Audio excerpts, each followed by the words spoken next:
Hello, everybody, and welcome to a very special edition of the PhinManiacs podcast. Jason Sarney here, and I have a fantastic panel. It is time for Tua. So this is Tua Talk. And to run it down in no order of any preference or age or alphabetical order or anything, we have Jack Zullo. We're going to get everyone in to introduce themselves in a moment, but Shawn Williams, we have Chip Turner, we have Lewis Song, we have Antwan Staley. Thank you all for joining us, but let's start off from like a snake draft in fantasy. Antwan, how you doing, my man?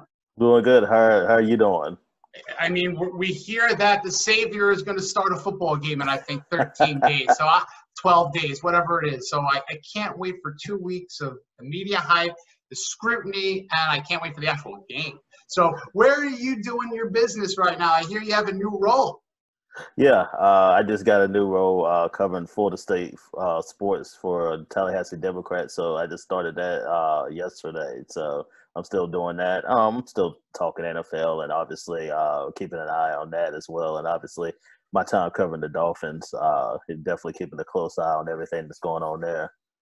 Love it. You do great work. You know your Panthers, you know your Dolphins, and you're a Red Sox fan. So there's always that level of, gotta love a Red Sox fan. You gotta obviously love a Red Sox fan. Yeah.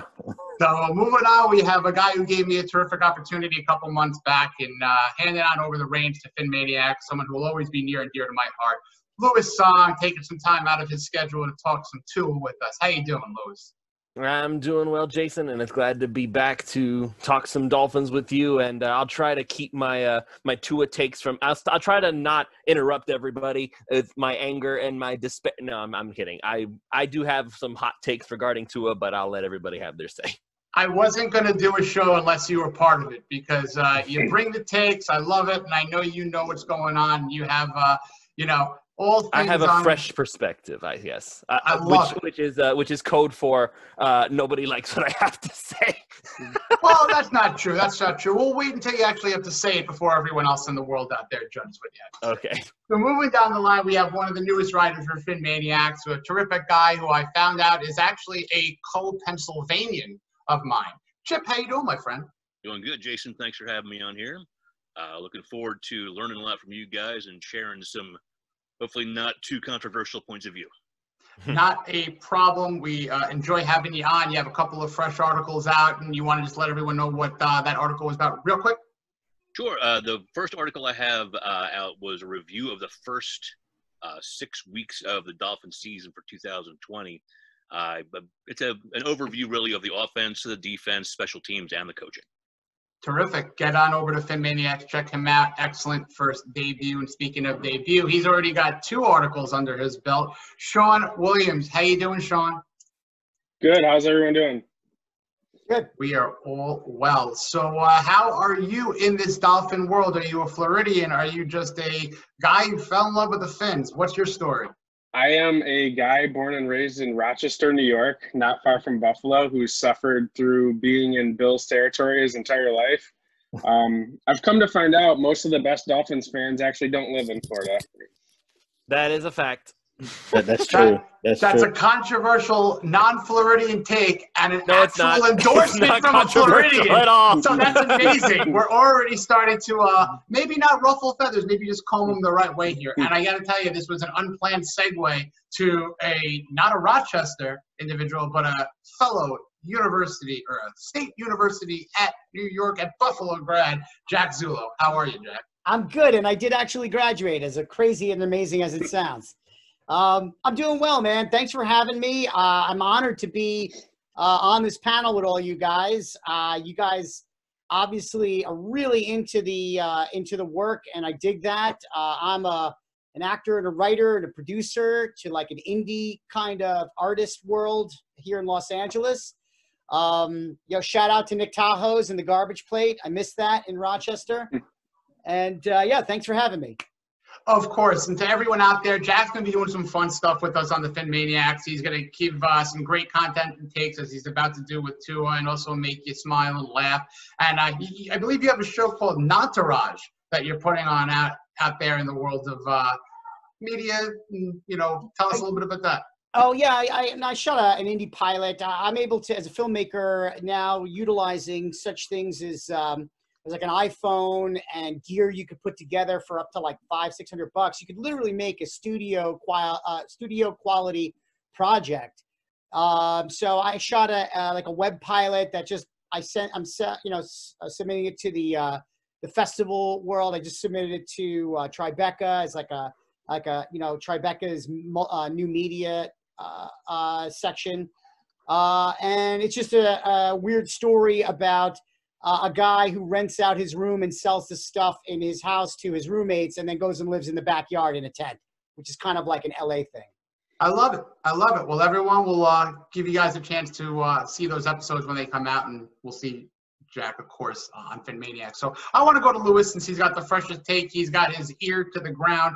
What is the climate, so to speak, in Florida? How crazy are people going? And I want to hear what you think specifically. Well, I mean, everything that you're seeing on social media, everything that you heard in the stadium when Tua actually went out there and he started to play, it's fairly obvious what everybody's thinking. Everybody's excited. Everybody's thinking that the future is now, and they're very excited. And I think they're equal parts anxious. I think that's a good word, is anxious, because that was the mentality that I've been having ever since I heard that Tua was going to be starting, which, again, that's 2 weeks from now. There's a bye week coming up now that the schedule's been all screwed up. But now the next time the Dolphins play, it's going to be against Aaron Donald. I don't even care about the rest of the Rams. I care about Aaron Donald, because you can triple team that man and he'll still get through and he'll squash your quarterback. And that's the thing that I'm most worried about when it comes to Tua. And this is where the argument comes in, I feel, among Dolphins fans. Nobody is going to argue that Fitzpatrick is better. Nobody. What people are arguing is now the right timing for Tua. Everybody wants Tua to play. Everybody wants to see Tua succeed. But my mentality, this is my personal opinion now, not what anybody else thinks, because apparently the coaching staff thinks Tua's ready, which, again, I trust the staff. They seem to be doing a good job. They know what they're doing. Fine. But my issue this entire time has been that 2020 should have been about developing players, getting everybody up and running, and then in 2021, when we finally figured out who can hack it and who can't, and what pieces need to be replaced to safely make the transition into Tua, then that is what I think the Dolphins should have done. Now, I know the calls for Tua. I know that everybody's very excited to get their new toy out there. But the one thing that I don't think anybody in South Florida, and if anybody tells you otherwise, I think they're lying to you, that when he saw him roll out to his left and throw to Patrick Laird right there, and you saw that Jets defender running right at him untouched, and you just thought, is he going to get hit? And if he does get hit, is he going to get back up? Because you could feel the entire Dolphins fandom just go like this, just clenching and bracing themselves for the reality that, oh my God, he's not going to get back up. His hip, no. And all the hopes and dreams just get shattered before it even gets started. That is why I feel like we needed that red shirt year. It's not just because it's just to make absolutely sure that hip was up and running. It's to give us a chance to adjust and get used to the idea that, okay, he's healthy, he can take a hit, everything's fine. Now that we've accelerated the process, there's always going to be that lingering doubt in the back of our heads. Are we throwing away our future just to make our present a little more palatable? And that's the mentality that I have, and that's the thing that I'm most worried about, and that's kind of why I say nobody wants to hear what I have to say, because they're all hyped up and, woo, Tua! You put it very eloquently. There's a lot of excitement. I am throwing my arms in the air because I am excited. I'm not throwing my arms in the air because I think it's going to be the easiest road or is going to be 1,000% perfect. But Antwan, are you worried about, as Lewis alluded to, is there that injury concern? What are your thoughts about his readiness because of that lingering injury? No, I don't think so. I think if they had some kind of concern about his injury situation, then they would keep 3 quarterbacks on the roster instead of 2. So that tells me that even then I was like, yeah, he's ready. He's just in case something were to happen to Fitzpatrick. I'm not worried at all. I know there's been a lot of talk about the Dolphins' offensive line today. Talk about how bad it is. but I don't think it's bad at all. I mean, is it great? No, but I don't think it's necessarily bad either. I think it's kind of like an Irish offensive line. I mean, you have your good and the bad with it, but I think having Tua there, and if he gets back to what he was or close to what we saw in Alabama, then I think even just having an Irish offensive line is going to be okay because he can make people miss. He's elusive. He's not like a statue back there in the pocket as well. So he's going to be able to move around and also evade rushers there as well. I see Lewis got his hand up, but I have a follow up. Yeah, go ahead, Lewis. Go ahead. Because I thought you were on my side, man. Because you had talked about how what's the rush? There's no reason to get Tua out there in a hurry. Now it feels like you're flipping gears here. I am, but I also want to trust the coaching staff too as well. So obviously, you're not going to make this change unless they feel like he's totally ready or he's ready to go. So yeah, I was a little surprised by it, taken back by it, especially during the bye week that this came out. But at the same time, I kind of feel like Flores has been doing everything right. So if he feels like Tua is ready, then, by all means, he's ready to go. Because once you turn the page on Tua, then he understands there's no turning back there at that point. So especially as well as Fitzpatrick has been playing. So I'm all for it. Am I surprised by it? Yeah, I am, especially considering the last couple of games and the Dolphins are in the playoff race, which that's a whole nother topic too as well. I know some people want to talk about that, but I definitely think he's I'm really excited to see what he does, and it poses a great challenge, especially going up against a defense that has, I think, the best player in football in Aaron Donald. You're both right there. Lewis, I'm terrified of Aaron Donald. Just Tua, Fitz, Malcolm Perry. I don't care who's taking a snap or anything behind center, whatever you do. Aaron Donald's one of the best. If it was Fitzpatrick, then I wouldn't have been worried because he'll get back up somehow. I don't know what he's made of. That at 37 years old, he just kind of gets back up no matter what. But I wouldn't have been worried if it's Fitzpatrick. I hear that, but it's a situation where things kind of progressed a little bit quicker than I think we all thought. You mentioned the offensive line, Antwan, so I want to segue it now. Let's go to Chip. From what you've seen as a fan, are you encouraged with the offensive line? It's a new offensive line from last year, but as Antwan mentioned, the pundits on ESPN and other places are saying it's an awful offensive line. I don't think it's awful. What say you? Yeah, I don't think it's awful either. I think when there's that big of a discrepancy between what your eye sees and the metrics that people keep publishing, I've seen all the numbers that say Dolphins' offensive line is awful. When there's that big of a discrepancy, the truth, I think, is often sometimes in the middle. They have played considerably better than last year. I'm not as concerned for Tua's health as I would have been at this point last year behind last year's offensive line. And like everybody else is, I don't think any offensive line is Aaron Donald proof. But I'm not really concerned about Tua's health behind it just because of Aaron Donald, because you're not going to have your quarterback specifically injured by a superstar defensive line. It can happen with anybody. It can happen with Calais Campbell. It can happen with, Joe Schmo off the street. It doesn't matter. It's an awkward hit. Do you guys remember the names of the defensive linemen who dislocated to his hip last year? Because I don't. I do not. Yeah.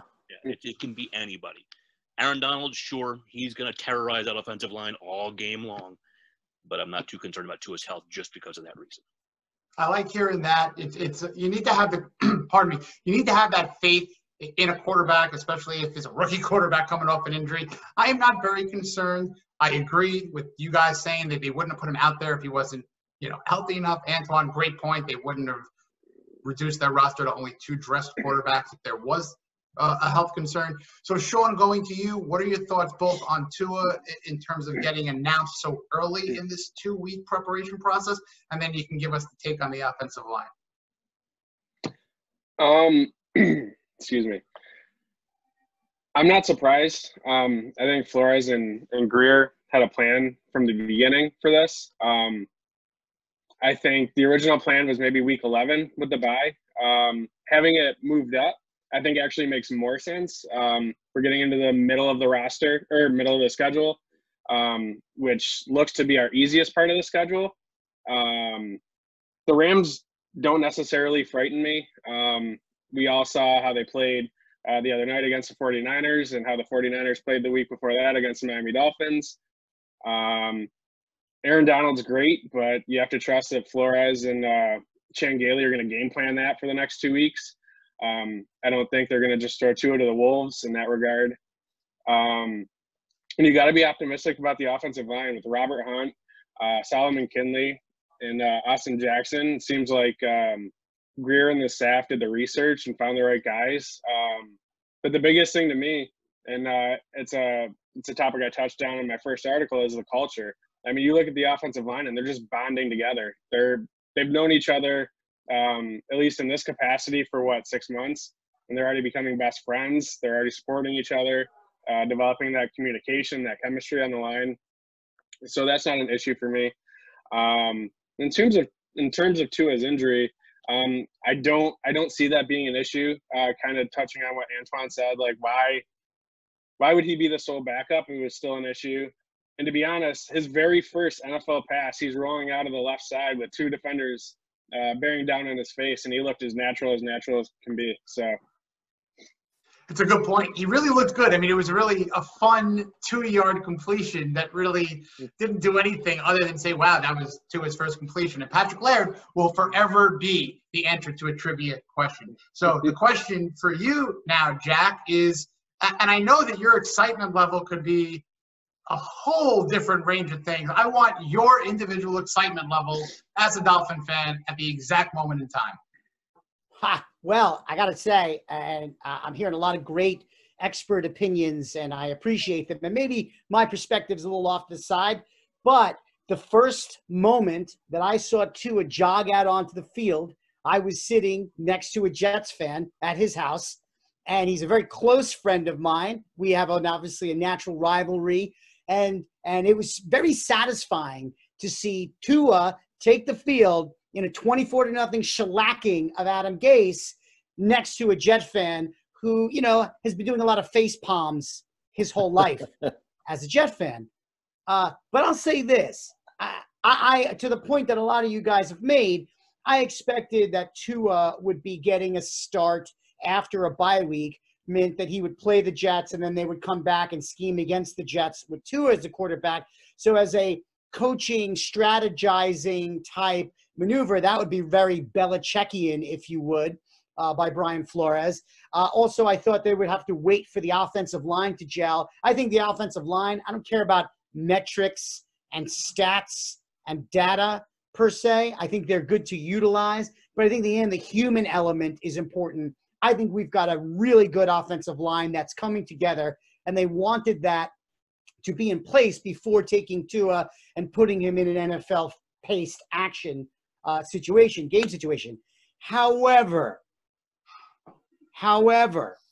what has since taken place is Old Man River, Fitzmagic, he stepped in. He's dirty dancing out there having the time of his life. He's taken all the stuff that he's known and utilized, all the mistakes he's made over his 16-year career, and now it's all coming together for him at 37 years old. He's literally playing well. He's running. He's rolling out. He's not throwing the ugly interception that much. He has a chance to take a young team and literally lift it to another level. And just as that's happening, they pull the rug out from under him. They're just like, no, Fitz, back to the clipboard for you, man. Thanks for trying out. Kind of feel like I was starting to get accustomed to that and like letting Tua sit for a year and come back next year. And all of a sudden now we all love Fitzpatrick and he's the backup again. So I don't know, like very, very kind of New England Patriots type move by Flores. Like just as the fan base was like, all right, maybe this Fitzpatrick is going to be doing all right this time. We're 3-3. It makes sense why they're doing it. But as an older, mature man who's putting his stuff together in his early 40s, I was starting to really throw my weight behind Fitzpatrick. And now I'm kind of sad. Nobody, I guess you more than me, but no other two people than you and I wanted to see Ryan Fitzpatrick have that major league Jake Taylor, one last year under the sun, all the way until Willie Mays-Hayes slid at home plate. I'm mixing up sports there. That's what you do to me, Jack. You send me on tangents. But anyway, you're right there. He's old. I'm old. I want him to be successful because maybe there's hope for me. You know? And you graduated school before me, so that makes me feel a lot better. But I want to swing it back now to Antwan. Ryan Fitzpatrick has got to win some sort of award for best teammate like ever, because I think that the most excited person for Tua is Ryan Fitzpatrick, and the person who cares possibly the least about the benching in a relative sense is Ryan Fitzpatrick. I think he knows this role. He knows this was coming, and I think that there had to have been a little bit of an aspect of, I'm playing with house money. 2 wheels are off. Maybe the other 2 wheels shouldn't fall off just yet, but they're ready in a pinch. That's kind of my take. I'm lukewarm, but I'm excited. I feel bad about Fitzpatrick, but I'm so grateful. Does that make sense, Antwan? What are your thoughts really with that whole conundrum that I guess I'm in and Jack is kind of in? I think he is the perfect tutor for Tua, for the sense that he understood the situation. Obviously, he wants to start. He wants to keep starting and playing, but at the same time, there's no ego there. He knows the situation. We're willing to mentor Tua. I could tell you, just me covering sports and especially football, that there are a lot of guys, especially football players, that have egos that wouldn't necessarily say, well, you know what, they're not going to take time out of their schedule or their day to want to tutor their potential replacement. Players are rarely aware of that. And he understands that situation. And he decided, you know what, instead of me being a bit of a tool and not teaching him how to be a quarterback, because he knows Tua is going to be great. I think a lot of people think Tua is going to be a really successful quarterback. So let me help him and do what's in the best benefit of the team, and to be able to do that and be unselfish in that manner. I think that says a lot about him and the person that he is, despite everything, despite knowing that eventually it's going to come to the situation where he won't be the quarterback of the Dolphins. So yeah, I think it just shows why the players love Fitzpatrick and why they've been just really riding out for him. Even last year, like a lot of people were talking about the Dolphins should have another quarterback outside of Fitzpatrick, but the players love him. I mean, you could just tell it's just really infectious.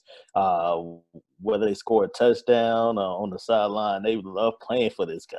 And just because he's not the starter anymore, I still feel like he's still going to be a player that players really go and gravitate to and ask questions to, just because of the type of person that he is. So, yeah, I think it's just a perfect situation. Bringing him back, and God forbid if anything were to happen to, you have a guy that can come in and step in and be that quarterback and lead a team to victory. I just want to add on to, I want to piggyback on Antwan, what you just said. That's very important too. Making sure that it's not like Fitzpatrick got knocked out and now you're forced to go to Tua. You have that venerable, respected backup quarterback.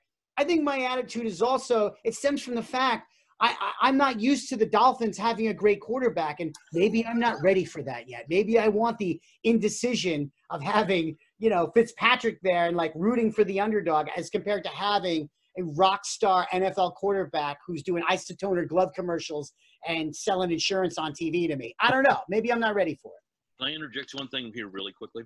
Go ahead, Chip. I think this team got to a point where Ryan Fitzpatrick took them as far as he could in a few specific points.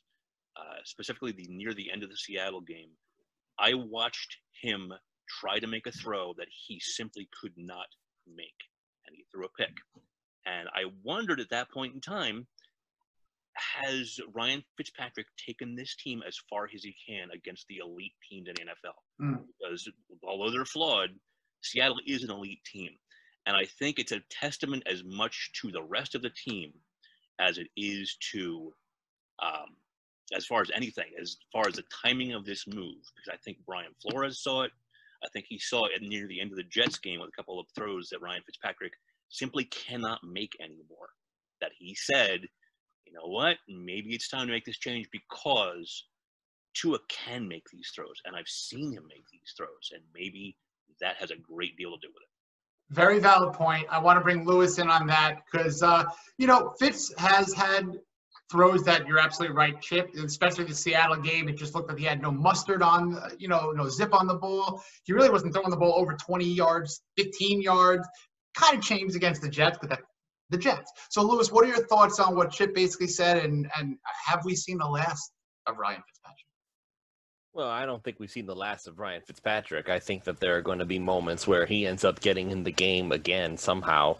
I personally think that Chip has a point. Again, my stance has never been about whether Tua could play or not. I think that if you have to compare the two quarterbacks, Tua is obviously the better guy.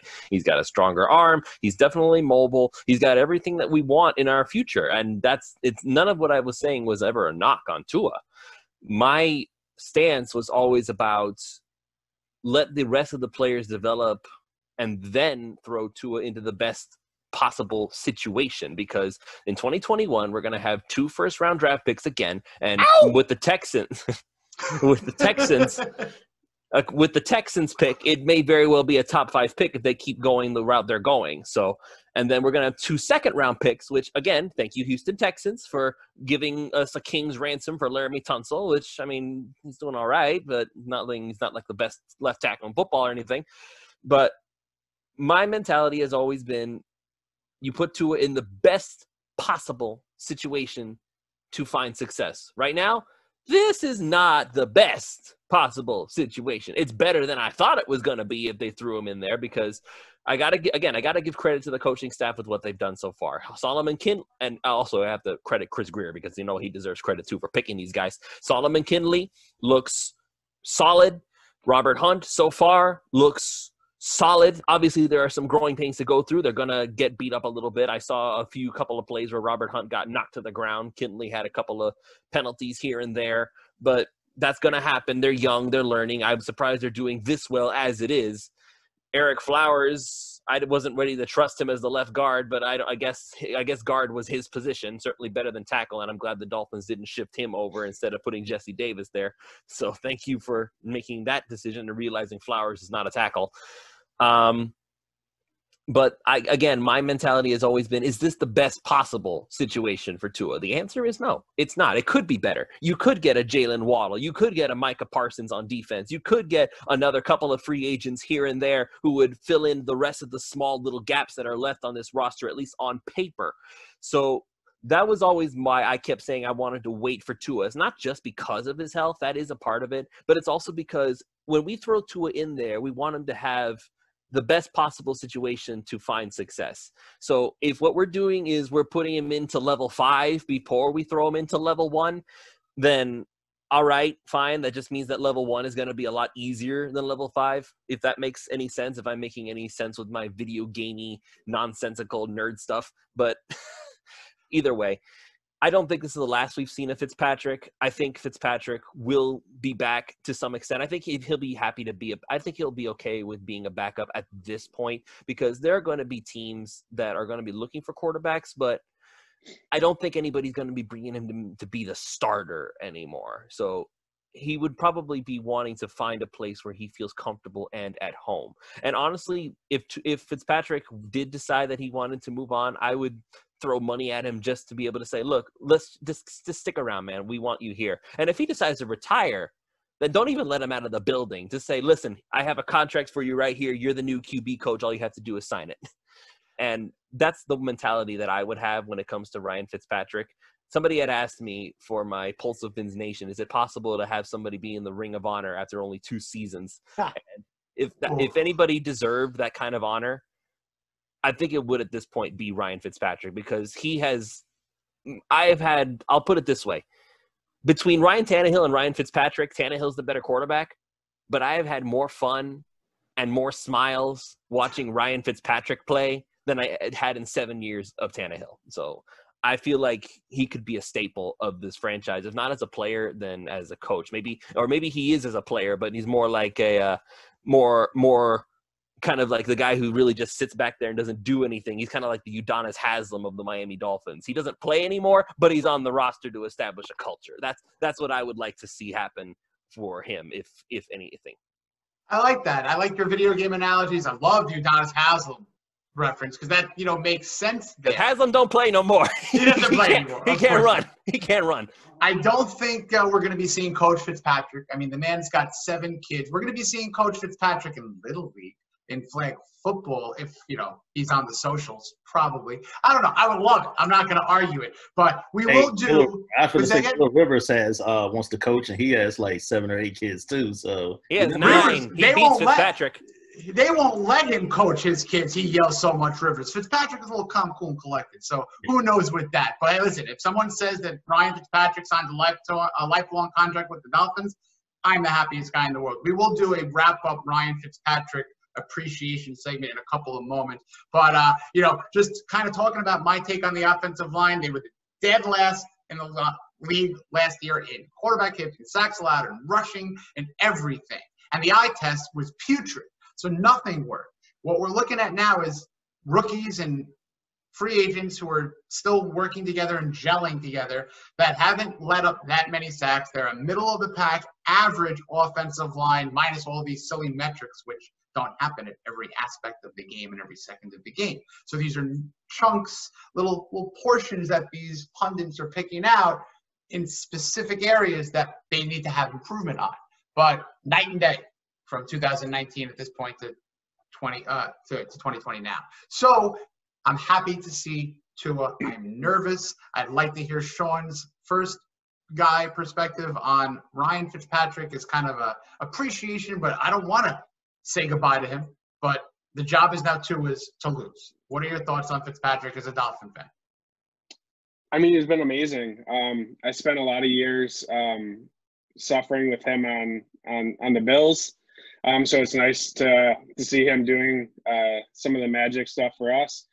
I think he's been, along with Flores, the biggest reason why since day one of this new regime, we've exceeded expectations, why we're in the middle of the pack of the NFL right now, why we don't need to wait till 2021 and waste a year on Tua's rookie deal, which in today's NFL, it's important to, if you're going to get to the Super Bowl, you got to do it on their rookie deal. He's been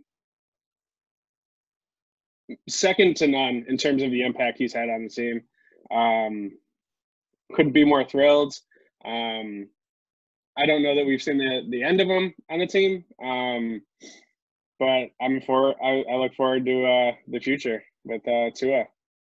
Well said. Chip, what are your thoughts on Ryan Fitzpatrick overall wrapping up the torch pass to Tua? I guess the best phrase for it would be the classic fearless leader, because he is both. He was absolutely fearless in what he threw up. As far as passes to the wide receivers, he gave plenty of chances for 50-50 balls to Devontae Parker. And Preston Williams did a wonderful job for him, and I love, it cannot be overstated how much value I think he has given the team as far as a cheerleader, not only for Tua, but also for the entire team. Nothing but smiles, nothing but good things to say, nothing but a great teammate. And he encapsulates what a good teammate is. Jack, I'm going to come back to you because we know your thoughts on Ryan. I want to hit up Antwan because, Antwan, you've been, a sport. Thank you so much for coming on. I really love your work. I love talking with you on Twitter. And, of course, just, your final thoughts on Fitzpatrick, on the situation. And, of course, before you, get on with your night, let everybody know again where we can find you. Well, I would say about Ryan Fitzpatrick, it's no accident why Bills fans still love him, no matter what. Jets fans really have an appreciation for him still, and now you add the Dolphin fans on top of that because he's a lovable guy. I mean, yes. I mean, you look at what the Dolphins were supposed to be last year, and people were talking about this team is not going to win any games, they're tanking, things like that. He comes out and just puts on his traditional Fitz magic type of deal at the end of the season, and then you go up in the last game of the season and beat the Patriots in Foxborough, something that the team had not done in over a decade. And to do that, so fans they're always going to have this appreciation because even though he was the bridge to Tua, they're going to remember what he did and also probably how he tutored Tua. And if Tua goes on to be this Hall of Fame type quarterback, a lot of people will give credit to Ryan Fitzpatrick because of that, because of what he did, because of what he taught Tua on and off the field, how to be a professional, how to be a quarterback, how to lead a team, how to be a leader of men. And that's the main thing when you have a young quarterback in the league. Yeah, you can probably play. A lot of the young quarterbacks can play, but can you have men follow you and be this quarterback that inspires people?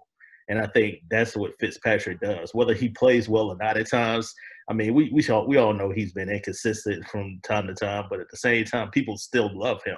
And it's no accident that they do for when he goes from team to team. Even in Tampa, during that short span, it seemed like they loved him more than they loved Jameis Winston.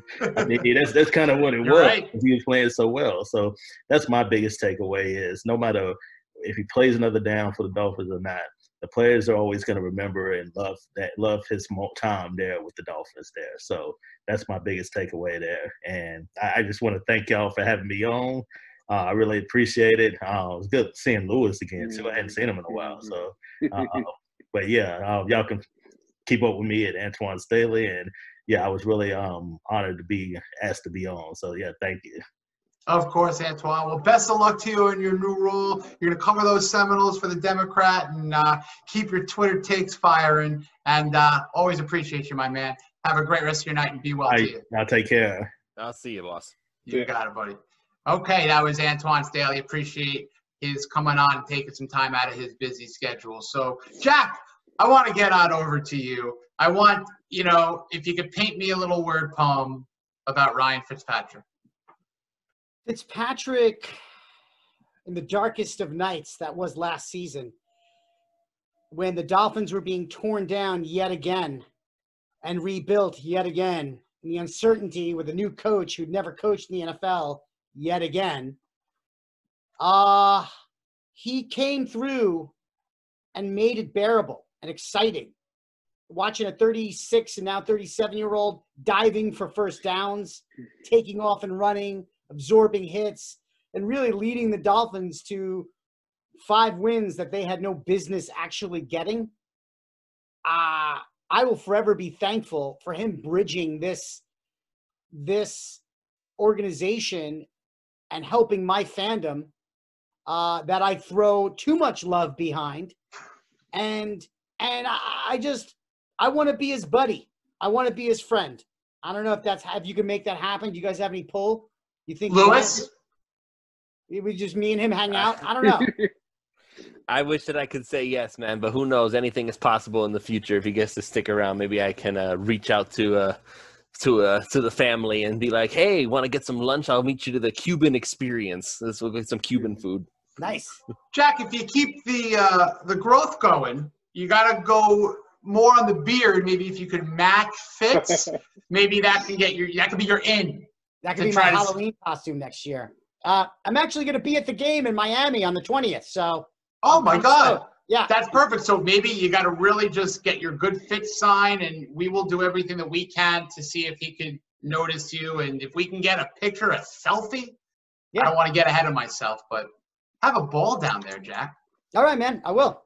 Well, thank you so much, and we're going to see a little bit more of you. And once again, let everybody else know where they could find you before you get on with your evening at in the West Coast. Sure. On Twitter, I'm at Jack Zullo.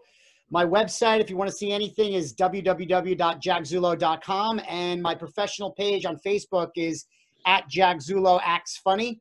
Obviously, I follow all you guys on socials. I'd like a follow back.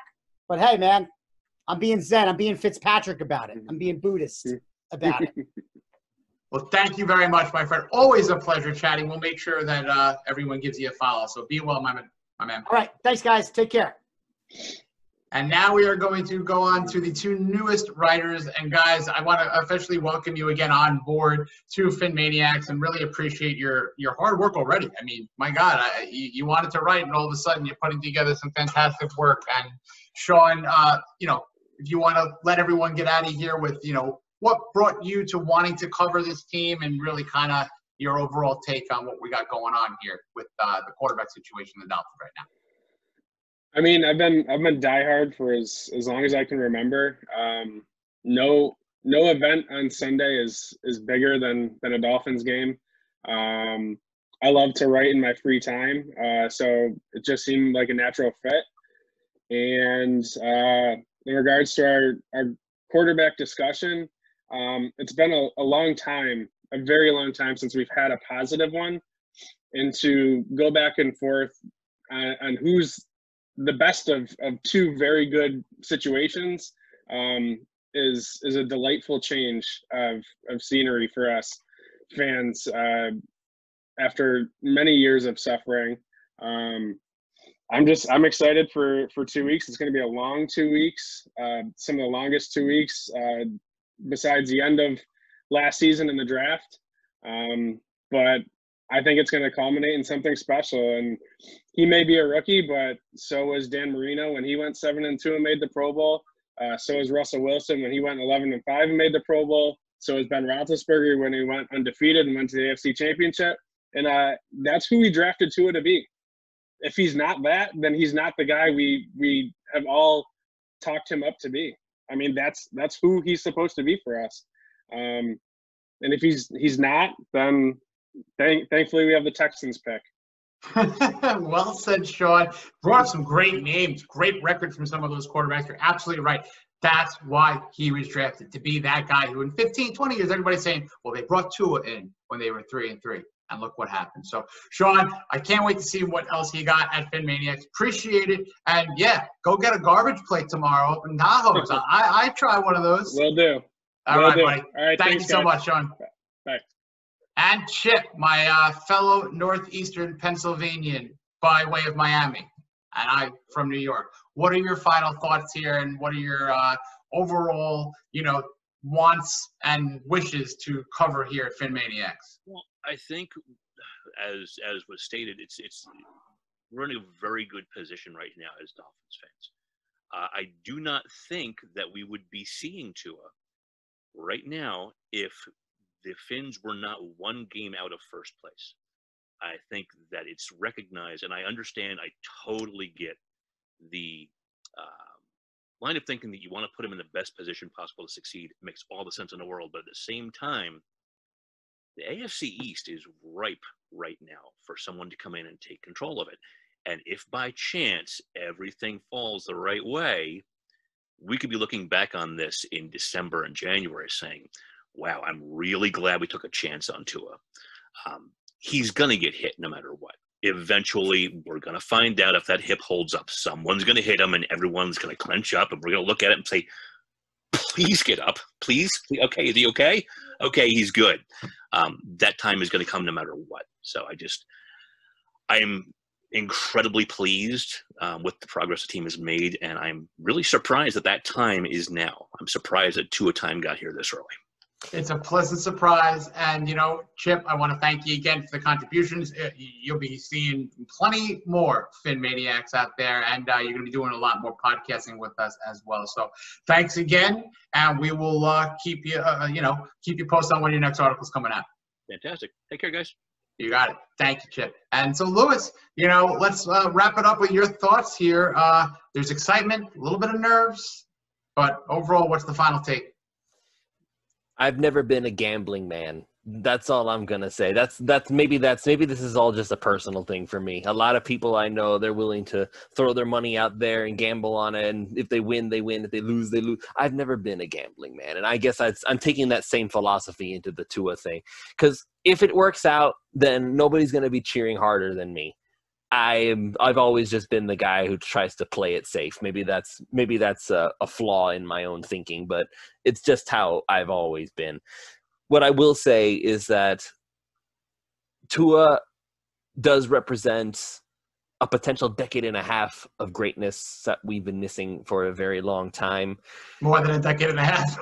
Yeah, exactly. It's literally been 20 years since the Marino days, and we've had our moments of hope. We've had our moments of thinking we've got something there. Pennington 1 year, Tannehill technically 1 year, and But the other years than that, it's always just been falling short for one reason or another. Coaching staff has been awful. There's been lack of development, lack of good draft choices. And this is the first time in a very long time that it feels like all the pieces are coming into place. So I'm I'll be very happy if Tua comes in and throws for 300, 400 yards against the Rams and shows that he is that guy that we all drafted him to be. All I'll say is this, though. Be patient with this kid. If he doesn't ball out immediately, if he has his moments of struggle, don't immediately point to Joe Burrow and Justin Herbert and say, you know what, we drafted the wrong guy. Please don't do that. For the love of all the sanity of all Dolphins fans out there, let the same patience that we were going to have letting Tua sit for a while, let that same patience be followed through in when he plays now, because it took Tannehill 7 years and a change of scenery to finally become the franchise. Do not get upset if in 3 games Tua is not the best quarterback in football. Please don't. I agree. Patience is a virtue, and especially for a team that's in, game 22 or 23 coming up of a rebuild. They're 500, a game out of first place, in playoff potential, with a quarterback coming in who essentially needs to go 6-4. To really put together a playoff season. So I have a lot of excitement. I'm not expecting 22 out of 30 for 350 yards and 3 touchdowns, no picks every game. I don't care if he goes 9 of 17, 190, 1 touchdown, no picks. We run. Oh, you mean like Kyler Murray last night? Well, the thing with the Dolphins and the fans of the Dolphins, we always love to compare. We love to compare to who we don't have, who we don't draft, who we traded, who we didn't sign. Mm-hmm. Let's stop. Grass is always greener. You know what? But we're aqua. We're not green. We're aqua, and that's we're not. No, teal. Joe Philbin says we're blue. Well, that says all you need to know about Joe Philbin. But with that said, all joking aside, I wouldn't be doing any of this really if it wasn't for you. I really appreciate your faith in me, and I appreciate you taking the time out to come on and talk Tua, talk Fins, and what's going on with you these days? What are you up to? Where can people find your work? Well, you can still find me on my Twitter at Louis D. Sung. That's Luis, the letter D, S-U-N-G. That's my official Twitter. And you can also look up at Pulse Fins Nation for my own personal show that I'm doing for the 5 Reasons Sports Network. And, of course, I am still keeping an eye on everything that's going on here at PhinManiacs. Jason, you've done a fantastic job. I love where you're going with this. I really appreciate the vision that you have for PhinManiacs and turning it into what you plan for it. And I'm hoping with all my heart and soul that it becomes exactly what you envision it to be, because I think that it's something that so many people need in this day and age. So I have faith in you. If you ever need help, feel free to reach out and I'll do everything I can to make it possible for you. This is your baby and I'm just here to give you the support at this point. And so I think you're going to do a fantastic job. It's fully appreciated, my friend. And thank you for everyone listening. Thank you for everyone joining the crew of PhinManiacs. Jason Sarney here. You'll be seeing a lot more of all of us. Take care, everybody. It is officially Tua time. Fins up and good night.